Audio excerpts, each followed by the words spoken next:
want to make one quick comment. I think it's important for us, for me to at least say that I think everyone sitting up here believes in God. And it bothers me to some degree that we keep making reference to that as though we don't care, but we do.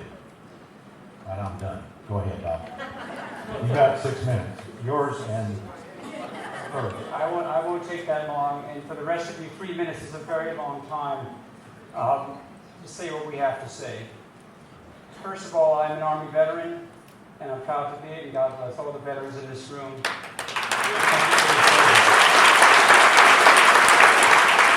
Dr. Charles Powers couldn't even get in tonight. He's an active duty colonel in reserve, I should say. He's outside with Dr. John Massey, Dr. Pat Mathias. Other physicians, Dr. Barry Littell, could not even get into this room to express their displeasure at what is being allowed to take place. So God bless all the physicians outside this room right now.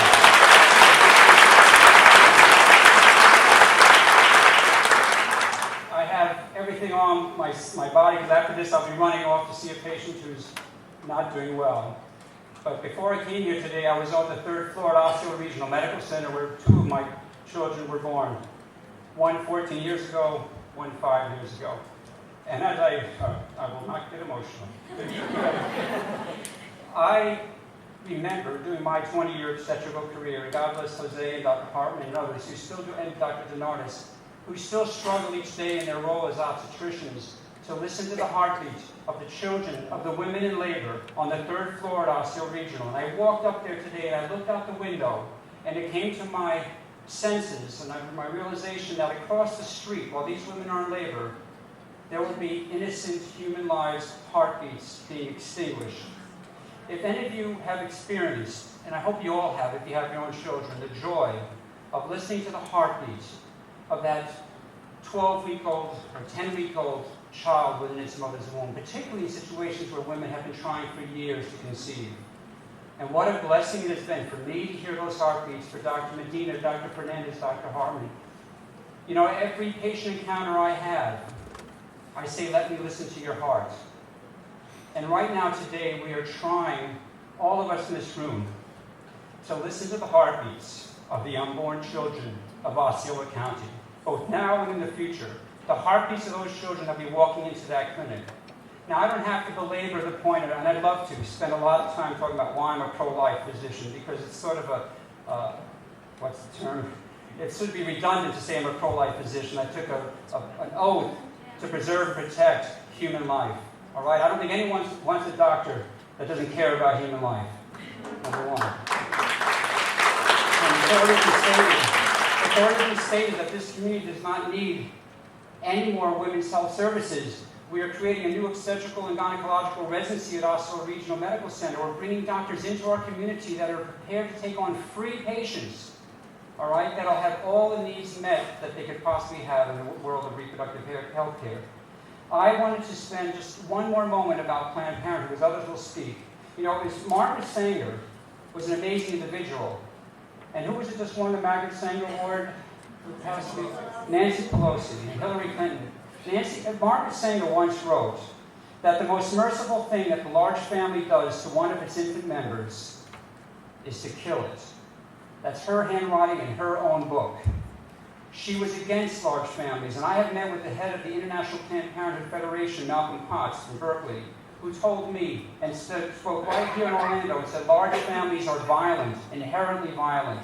Planned Parenthood has an agenda that is beyond anything anyone in this room has ever envisioned for themselves or their families. It's a philosophy that doesn't go along with anything any of you, Cheryl, Jim, Wanda, none of you agree with the philosophy of Planned Parenthood. I assure you that. Let me just spend 1 minute talking about precedents that are there for this city and this county that you might consider before you say you can do nothing, all right? The county has said for a while, they said no to a funeral home going up to McDonald's. The city in the past has said no to a cemetery going up next to businesses. As we sit right now, I have a physician who tried to get a license in the city of Kissimmee, who initially was banned because he had a license to dispense narcotics. And the city has put a ban on pain clinics in the city limits. There are precedents for saying we do not need these services in the city of Kissimmee. And don't tell us otherwise, because we know.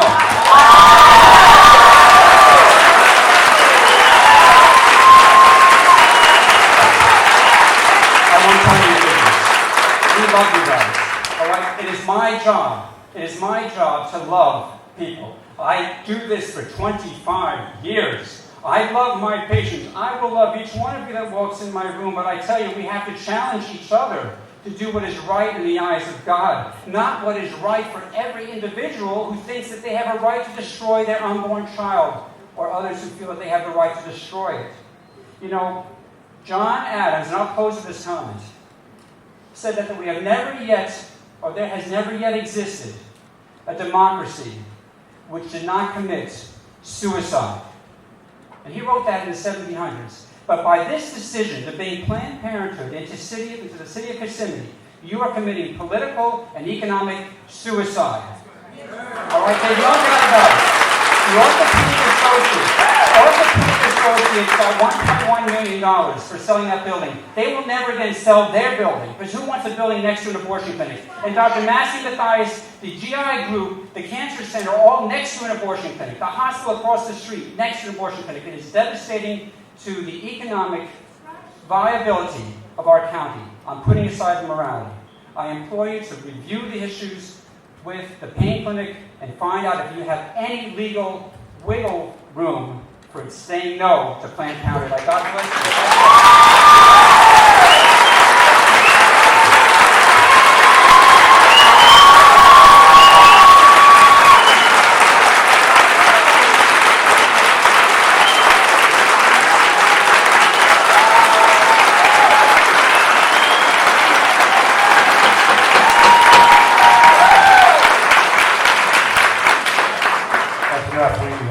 We appreciate the comments of everybody, and the applause it just makes the meeting go longer. Let me ask a question now.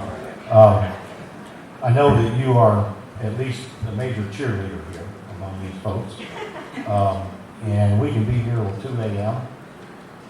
doing this for 3 minutes at a time. We understand exactly where you're coming from, but I think we have to, because of the oath of office that I swore to.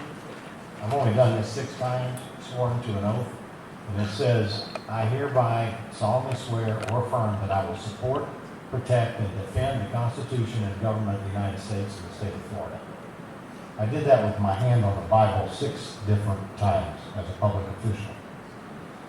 And I cannot violate the law by doing something that's blatantly illegal for us to do. I hate it. I don't like it. I'm not comfortable with it.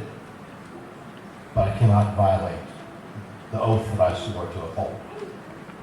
And I don't know how long folks want to stay here tonight, but it would seem to me, excuse me, it would seem to me that a lot of this is becoming redundant. And we got the message. We are very frustrated because our hands are predominantly tied. So I've said enough. Who is the next speaker? I just wanted to, if there's anybody here to leave, please do. If not, stay and we'll be here all night. May I ask Mayor Front, there are a number of people out there that want to be in here. Well, I'm sorry about that. And I understand. If you're asking people or suggesting that people leave, and you know, you must understand our passion in this regard. I understand. All right. We all understand our passion in this regard. And so I believe that everybody who obviously has the right to speak, and I want to say one more thing, and I just pass my time, but we have the right to peacefully assemble when we start protesting and demonstrating and praying in front of this new clinic to be. And God bless the KPD folks, but you said these were privately hired, but there is going to be an impact on those businesses that we just discussed when there are hundreds of folks out there like myself, and I will be leading that charge along with all the other physicians and JMJ people and church folks that are here to try to, if we can't stop it through the legal process, we certainly will be praying that there will be a change of hearts and minds for those going into the clinic. All right, that's all I can say. We understand that. All right, but I don't suggest. All right, we'll go with Becky Downey.